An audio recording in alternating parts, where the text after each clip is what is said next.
Today we are very happy to interview Alman V about his recent book, Digital, the book of the Gen Z. This comes after 20 years of hard work and seems to be the finish line of a research that he started since 2004. When he published the first book called Keynes and the Digital, Claude is an economist and a business enterprise expert, but he is also a software engineer. Hi, Claude. This is a very interesting book. Thank you. Can you tell us how you came up with this achievement? Yeah, this idea of thinking about digital economics started 20 years ago when I was working at the central bank. And I just figured out that the models that we are using are not reflecting realities. And for instance, we usually use the Keynes models that have been built in 1929, and those people have a lot of behaviors that are not, conform with our daily lives. So since that time, I was thinking to find a way uh, to have a models or economics that reflects our daily lives. And I started to have an approach to the problem when I published my first book, Games and Digital. And my works are not the critics for the for what my predecessors have done. I was building on their works and to make them fit our realities. This book is called Gen Z. Why is it called like that? Yeah, Z stands for Zoomers, and uh, the generation of the Zoomers is the one that uh, come with the birth of the digital age, and the process of automation was developed since the beginning of humanities, and the digitals that process that started with computerization since the end of the Second World War got its fruition by the year 2000, and that's correspond with the Zoomer's age. So what I'm saying that this book is not my sole works, because everything that I've done won't be so if people have not evolved the way they have been through. So the reason why I'm saying that this book is the work of the whole humanity. Even you are a part of this book, and this book is a work of everybody, no matter where you are on planet Earth. There are a lot of notions that are very, very interesting in this book. Thank you. The one of them is called the influence curve. Can you tell us how you came up with this idea and what it means to you? When I started to build the models for the digital economy, I, like every economics, I was about to use the budget line as a concept, and then I said no, it's not the way we behave in a digital era. In digital age, the Zoomers have thousands or billions of choice for just one item. So I started to think what could be uh, the things that will help us make a choice. So then I thought about this principle. Why do we say that people are vision impaired? It's just because for one single items, the brains are making multiple choice. So he couldn't catch the right items. Reason why we have you wear glasses. The glasses influence our vision to catch one specific position of the items. And then you start looking well. And then when I've been thinking about this behavior for a long while, I just start asking myself why that the things that will make us help us make a choice doesn't look like the end difference curve. Then I talked about the influence curves, and the influence curves is when it cuts the end difference curve that we make choice in different digital ages. And this principle and influence curves help me understand more about the decisions of our elders. I mean the classics to about the convexity of the difference curve, because we have the mathematical proof, you have uh, the economics proof, but with this notion of influence curve, I I I am really convinced that the influence curve is convex, and now it's the third proof with the notion of optics that proves the convexity of the influence curve. So I read the book, and the notions of parallel production and series production attracted my attention. Could you elaborate a little bit on those notions and how it is possible for you to introduce them into, the economy we know now? Those nations, those are really interesting those products, because in capital, basic mode of production, when you want to have profits, you need to produce more, right? So to produce more, you want to make replicate the product, you know, many times. Like if you want to sell to 1,000 persons, you need to replicate the product 1,000 times. And in digital age, it's not the same thing. When you want to sell to 1,000 people, you just make the product one time.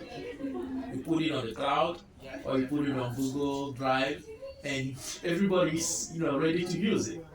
So when you produce the product multiple times for multiple people, it's the series production. And when you produce the product one time for many people, is the parallel production. And I will be able to come with these notions when because in my researches I was making parallelism between electricity and economics. And I just noticed that production cells, which equals quantity times price, is similar to um, voltage, which is resistance times intensity. So resistance and quantity are the same, because the quantity of a price is our resistance to the non-existence. So which I mean is like, why am I going to give you the money for it? And you say, because I give you the quantity of this. So when I have been working through it, and there are more explanation of all I started from there to come to the parallel evolution in the book, and that was very interesting. There is one notion that is really, really visible about the book, and you called it the invisible robot. How do you explain its importance in the digital world? Everybody today knows that when you are browsing on the internet, they're gonna send you a message to notice that you are not a robot, and the chat card, and then they will like to verify if you are a robot or a human being working. This is just one aspect of the principle of invisible robot that I developed. But in fact, the invisible robots notion start with the beginning of humanity, and the invisible robot, in fact, is the number of human being or physical robots we bypass when we using a specific automation process. So I mean this is This is one thing that is really, really important in this digital age, because with the AI, which is really, really invisible, there are a lot of things that we used to do before, or human being used to do before, that we don't do anymore. And those have a huge economics implication that many economics are not, introducing in their analysis. In the book, you mentioned the productional gap. What is it? The productional gap is the difference between the effective production and a factual production. So effective production is when we produce according to our needs, according to the demand. And one of the economics that I refer to most of the time is Keynes, because all of the time he used to say, no, we need to produce according to the demand. He's a demand related guy. And the factual production is back in the days. We can I just borrow the terms from Adam Smith. So every natural entity, no matter you are, every organization face this deal of production gap every time, because we gotta find whether we are going to produce according to our needs or according to our capacity. Like if you are a human being and you have to decide that you want to eat, when you eat effectively is when you eat according to your needs. Or maybe if you're going to, or we are going to work, you know that okay, I need this type of calorie. But when you wanna eat according to your capacity, then you eat because you just eat. and uh, and, uh, and this is sometimes dangerous, because when you produce according to your capacity, you are not you are not in good shape, maybe with your environment. It impacts your balance. You are producing imbalance in your environment when you have a negative production gap. And this notion is really, really important those days, because with the in the digital age, the production is exponential. If I'm with Brian Johnson with his book the machine age. So with the evolution of AI, the production is just in 1 second you can produce billion of things. So the capacity of production is really, really, really, really enormous. So reason why we need to watch out for the production nowadays. So now tell me, what are we gonna do? Are we gonna stop production? That's a good question. We can say we are going to stop production, because if you don't produce, what are we going to do? But the good things about my analysis is like I just discover tools that will help us to uh, to control our level of production. Before in our analysis, we don't have tools like uh, uh, evolution of the technical progress. We don't use it in models. What we always look at is the interest rates, but now we need to look at the level of the technological progress as a really important tool to monitor the economy, because we can't produce with non-stop, because like assume like you are a bee and you want to become a cow. It's not possible, because if you are a bee and you eating, and you are fight like a cow. I mean, you are not a bee anymore. When people look at you, they're gonna run away because they don't know who you are. So that is what we do not incorporate in our analysis before, because before we think like we should have to produce, and the more we produce, the more good we are. No, we need to produce. That's right, but you need to follow our goals, our objectives, and production need to have not a limit but a control. Do we have to worry about the digital economy? What are some of the implications of the digital economy? Digital economy, it's not a bad thing. It's a good thing. But what we should have to worry about is the excessive automation. When we are using AI and automation process with no control in our daily lives, it's things that are really um, uh, really important to look for, because uh, it's good. Those are things that help us solve some problems, but we need to have a control uh, and see in which way we should have to use them, and not them using us. Mhm.